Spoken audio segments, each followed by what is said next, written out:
اس لیے کہ وفاداری تھی ذات عباس کی، کبھی انہوں نے اپنا تعارف نہیں کرایا، میں کون ہوں، ہمیشہ بتایا سید پہچانو، سید خدا امام حسین، انہیں پہچانو، انہیں پہچانو، میں یہی نظر مجھے آج رجا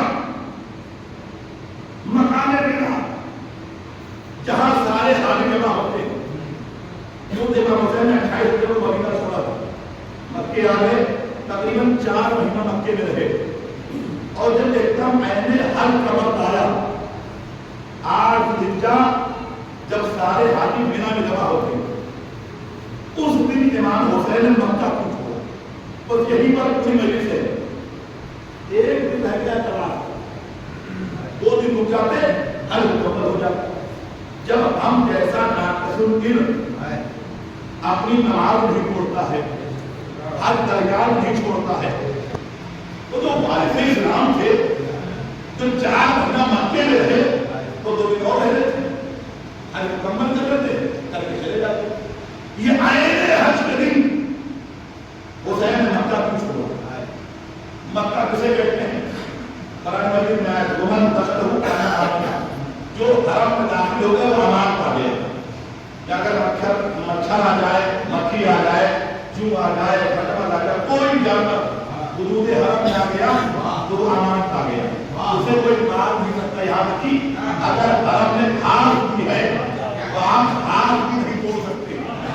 تو جب حرم کے اندر اتنا امان تھا تو امام حسین نے کہا جب حرم امن کی جگہ ہے، یہاں کسی کو کوئی اذیت نہیں دے سکتا، لیکن اسی حرم میں حسین کو قتل کرنے کے لیے آستینوں میں خنجر چھپا کے لائے گئے، اور میں کل بتایا تھا آستین وہی چھپاتے ہیں جن کے ہاتھ بندے ہوتے ہیں۔ اب امام نے دیکھا دیکھیے کربلا کے تاریخ میں تحریری کو بنی، امام حرم میں ہے، کیا دیکھا کہ یہاں قاتل آ رہے ہیں، اور شام میں شادو بچے گے، شام میں وہاں سے 3 گروہ کربلا بھیجے گئے مکے، 3 گروہ۔ پہلا گروہ اسے یہ حکم دیا گیا تم جاؤ مکے، وہاں حسین اور ان کی اولاد ہوگی، تم مکے جاتے ہی امام حسین ان کی اولاد کو قتل کر دینا۔ شام سے لشکر آیا، پیچھے سے ایک لشکر بھیجا گیا، ان تینوں کو خبر نہیں ہے کہ 3 لشکر آئے، ایک لشکر پھر بھیجا گیا اگر مکے میں کوئی ایسا واقعہ پیش آ جائے کہ وہاں حسین ان کی اولاد قتل ہو جائیں تو جو لوگ انہیں قتل کریں گے نا تم انہیں قتل کر دینا، تاکہ قاتل پتہ نہ چلے، انہیں قتل کر دینا۔ پھر پیچھے سے تیسرا گروہ بھیجا گیا کہ تم جاؤ اور اگر یہ دیکھنا کہ وہاں حسین قتل ہو گئے تو براہ روایت ہے نا آپ کے مقدس لوگ تھے، گاڑیاں بڑی بڑی، آپ تسبیح اللہ یہ مقدس لوگ تھے، تم جاؤ اور جب دیکھنا حسین قتل ہو گئے تو مکے میں اعلان کرنا حل ختم، کعبے کا طواف ختم، مینا کا مقام ختم، اس لیے کہ جب یہاں حسین نہ بچے تو کون بچے گا؟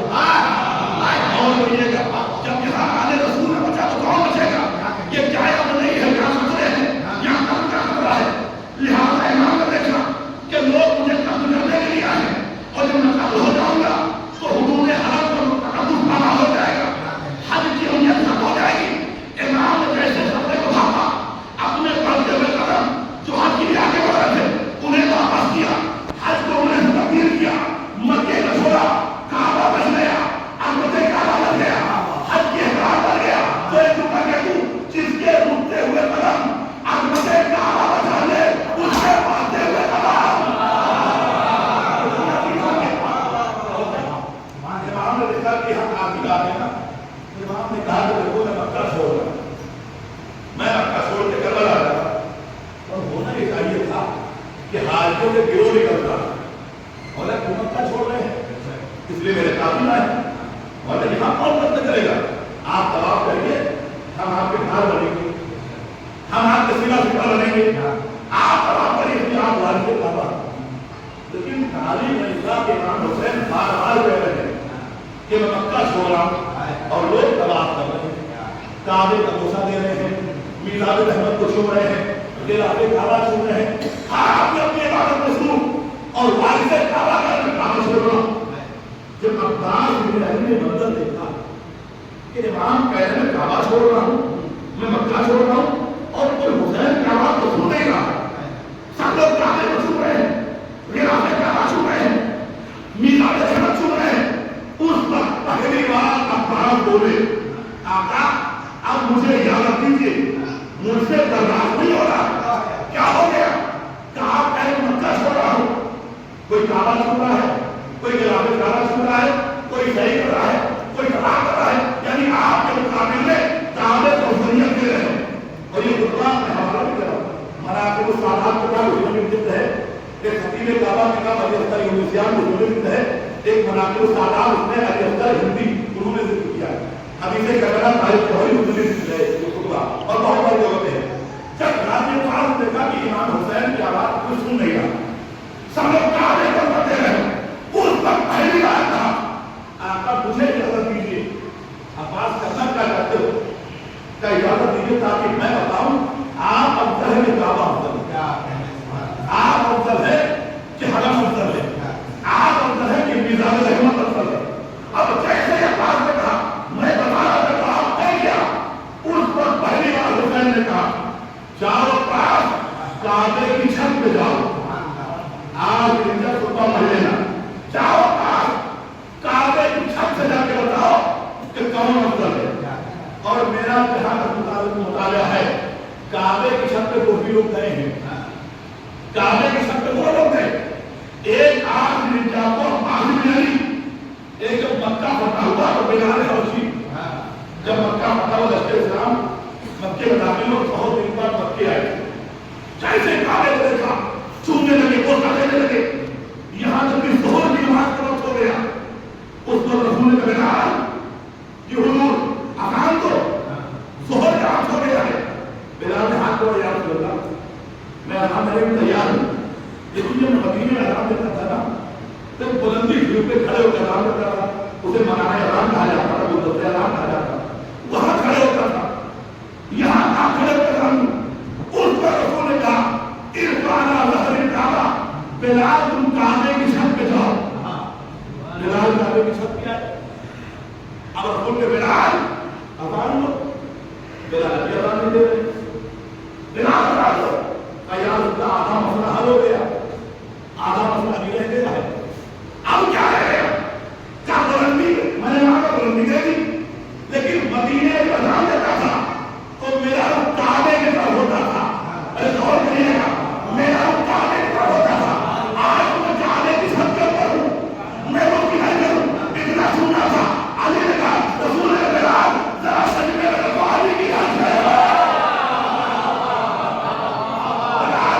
مجمع میں دیکھو, علی کی یاد ہے, جدھر علی کھڑے ہو ادھر رک کر یہ اذان دو. آپ اسے دلیل کیا ہے؟ دلیل ہے نبی نے فرمایا یا علی انت بمنزلۃ الکعبہ, علی تم کعبے جیسے ہو.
آپ کے قدموں سے شرف ملا.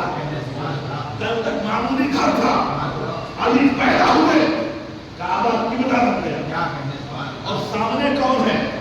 سارے حاجی دمال کر رہے ہیں, احرام باندھے ہیں, صحیح کر رہے ہیں, مشغول عبادت ہیں. لیکن میں مسجد پڑھ رہا ہوں تو متوجہ کرنے کا الگ الگ انداز ہوتا ہے. جب کوئی مسجد پڑھتا ہے تو کہ دادا دارو ماتم دارو خطبہ دیتا تو مومنوں متقیوں, اور کوئی کہتا بھائیوں بہنوں.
رسول اللہ نے کہا, ارے غور کریے گا,